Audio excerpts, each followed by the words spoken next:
Hello friends, welcome back. In this session I am going to teach you how do you exactly import and export data in the CSV. I am going to import data from the CSV and I am going to export data to the CSV with R programming.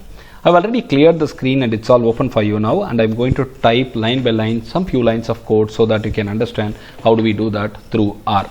I am going to go with it right now, and let's first create three variables. I have the first variable where we have got v1 equal to sample of 5. Now when I run it, you could see that I have got v1 created integer 1 to 5, and I have got 5 contents here, 5 samples here available with me, and it's run properly. I've got the console update here as well. Now what do I do? I'm going to go with the second variable created right now, and it's named as v2. v2 is equal to nothing but v1 by 10, and when I do that, I get it reflected here in the environment box. At the same time, the same is reflected here in the control panel for you to, the console panel for you to see them. Now let's create one more. I'm going to create the third one, but this time with character, and you could see that here I have got variable v3 character R with Sriram Vasudevan is easier. So I have got 5 here, 5. You can see that here 1, 2, 3, 4 and 5. So now what are we going to do? We are going to run these three together and we'll see what exactly happens.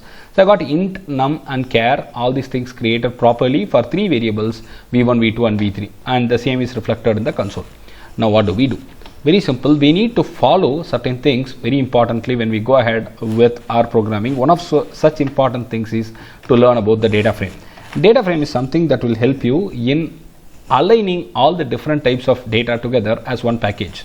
Just like in Python, we can use it here. Data frame of v1, v2, v3. When I do, I get one data frame by the name df created, where these three are packaged together. v1, v2, v3 are packaged together. Now what I get is one data frame, and this data frame df has got three variables v1, v2, v3 inside. And when I click it, you could see that v1 int 51423 something, v2 some value, v3 some character is there. And data frame is a package. That's what you need to understand. They pack it up together. Now there is something more that we need to learn: naming conventions. If you want to name it appropriately, here you can see that I just have it as v1, v2, v3, and I can add more flavor to it by adding proper naming conventions. How do I do it? Names of df equal to v.int, v.num and v.char. When you do this, what happens is very simple.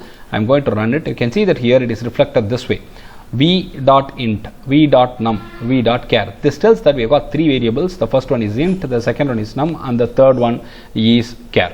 That's it. It's very simple. This is just for a good practice and nothing more specific to it. Now what am I going to do?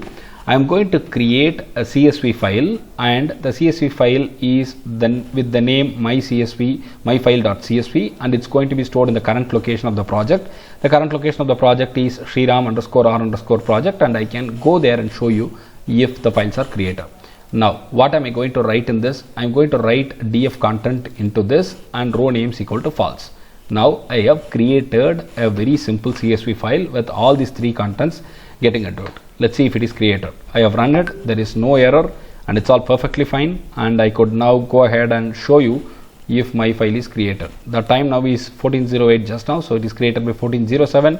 When I open it, I will get the v.int, v.num and v.char. All these things are available, and we have successfully created a CSV file.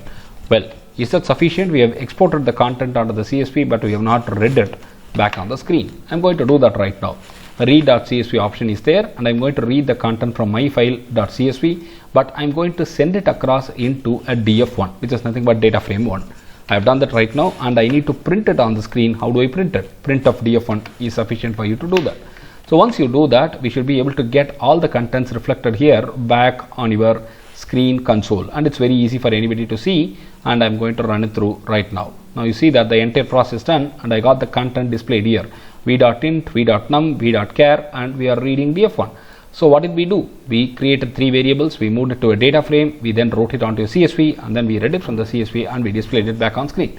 That's all. This is how we can do with R, and this is easy. If you have any questions, suggestions, inputs, please go ahead and type it in the comment sections. I'll be able to answer it. If you like the channel and the content, I request you to subscribe and give a thumbs up. Thank you.